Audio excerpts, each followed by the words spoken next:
少时随父亲来到京师，那时候新帝刚刚登基，各地官员往来不绝。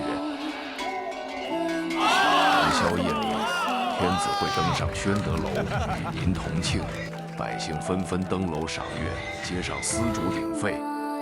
本以为日子就这样一天天过去，一天，马蹄声突然踏碎了平静，国家危难，为我举家难度。20年白驹过隙，回想那样盛极的东京，不该被黄沙掩埋。在这个挖掘的现场是可以看到，再往下5米是明代的古城，再往下8米是宋代的古城。北宋的瓦子里都是一些戏剧表演类的。故都梦华。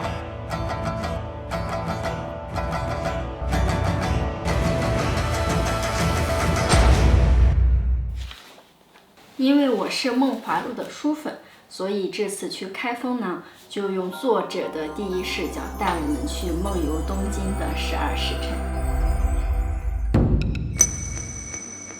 《东京梦华录》里记载的北宋生活，从天不亮就开始了。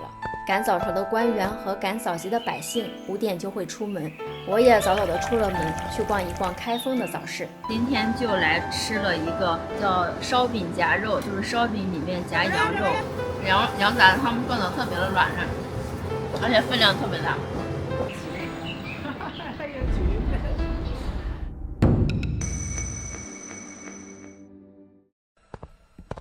书中所写的东京城特别包容，相国寺既是宰相与百官礼佛的地方，也是百姓赶集的地方。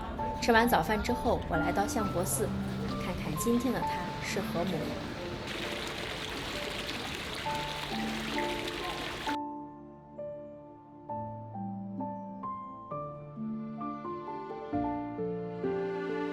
开封的这个大相国寺特别有人情味，一路上就看到好多搬着小板凳来这边晒太阳的这种老奶奶，还有刚刚在大雄宝殿前面看着在念经的大叔。相国寺在宋朝的时候，每6天会有一个集市，最外面的山门开始，每一重的回廊下面都摆满了各种各样的摊位，有些官员啊从各地罢免回来的，带了当地的特产，会在最后一重来摆摊卖各地的土特产。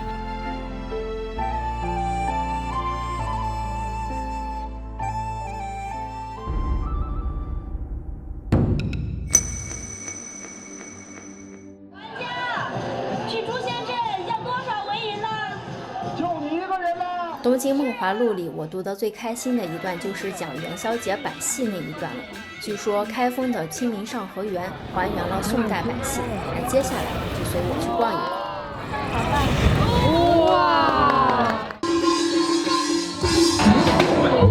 再来一个。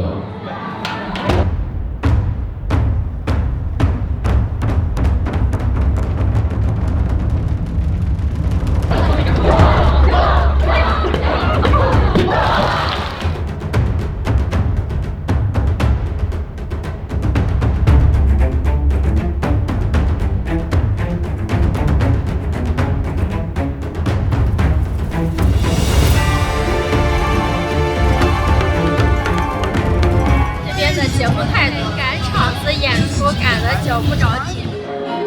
这么不紧张，原来是这个蛤蟆呀！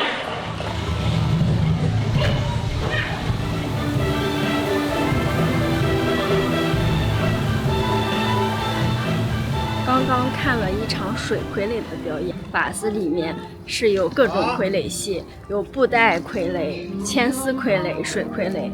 前面2种之前都见过，但是这个水傀儡还是第一次见。在这里面的摆戏还是还原度很高的。可以了，可以了，好了，可以了。那些表演人员真的是身怀绝技。宋代的生活特别的有活人感，看似这种物质的东西，它的城墙、它的建筑呀都不在了，被毁坏了，但它的非物质的部分，它的文化的部分早就已经融入了我们生活的方方面面。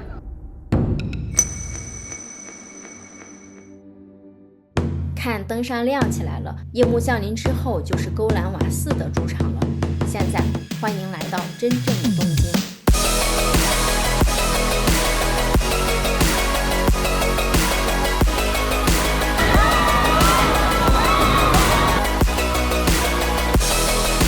后面的哥哥，他们那边叫老婆，那你们这边呢？QQ 爱是真是假，谁去猜？不管它大不上千迈，只要多点自在，相聚少点空白，继续聊聊心里的阴霾。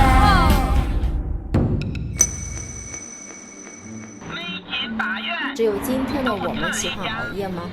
作者孟元老告诉我们，夜里11点的周桥，一堆刚忙完的宋朝打工人还在那儿吃晚茶呢。而且开封人这个习惯貌似一直延续至今。开封有很多处夜市，这里是西斯夜市。不得不说，开封的美食实在是太扎实了，羊肉、砂锅、炒粉，热气腾腾，在夜里散发着温暖的诱惑。可惜我现在实在是太饱了，只能饱饱眼福了。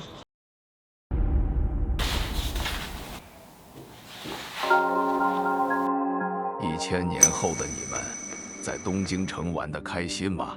这样的东京城，我住了20载，从未有一天觉得厌足。谁曾可知，盛世会在旦夕间团圆，战火燃起，金兵攻到城下，多少人的命运就此改变。那座也许是当时地球上最繁华的城市，也一同没落了。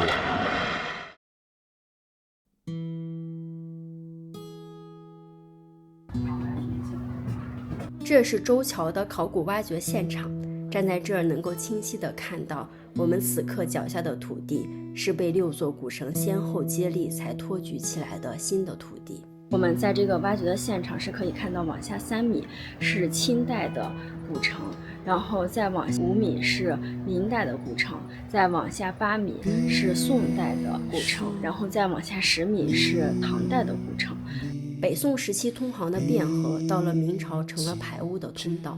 那儿曾经是一座寺庙，考古挖掘时看到周边散落了一地来不及收起来的香火钱。挖掘到北宋的土层时，一面呼之欲出的砖雕显露了出来，跟古籍中记载的周桥一模一样。站在这，我们看到今天的开封与宋代的东京垂直相距10米，这10米是沉积的黄土，却又不单单是黄土。它是坍塌的北宋周桥，是堵塞的金朝水井，是冲垮的明代寺庙，是1642年洪水来临时无数绝望的呼喊，是永远被定格的1000年的悲欢离合。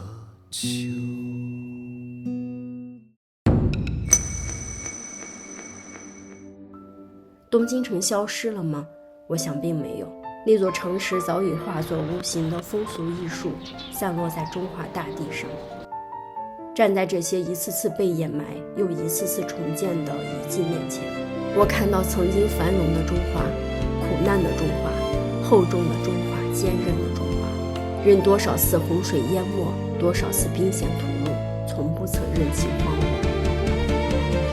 它曾是大辽，是汴州，是东京，是开封，但它始终有一个不变的名字，那就是家园。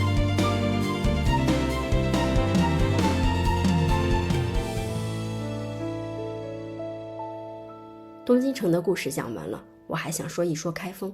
不知道有没有人跟我一样，过去对这座小城几乎一无所知。以前读李商隐的一首诗，客散酒醒深夜后，更持红烛赏残花。但是当我看到铁塔公园的菊花在夜风中轻轻摇曳，当夕阳从大梁门缓缓落下，当烧饼的油润在口腔里层层融化，当表演者们赢得此起彼伏的掌声，我想我找到了中原的满分小城。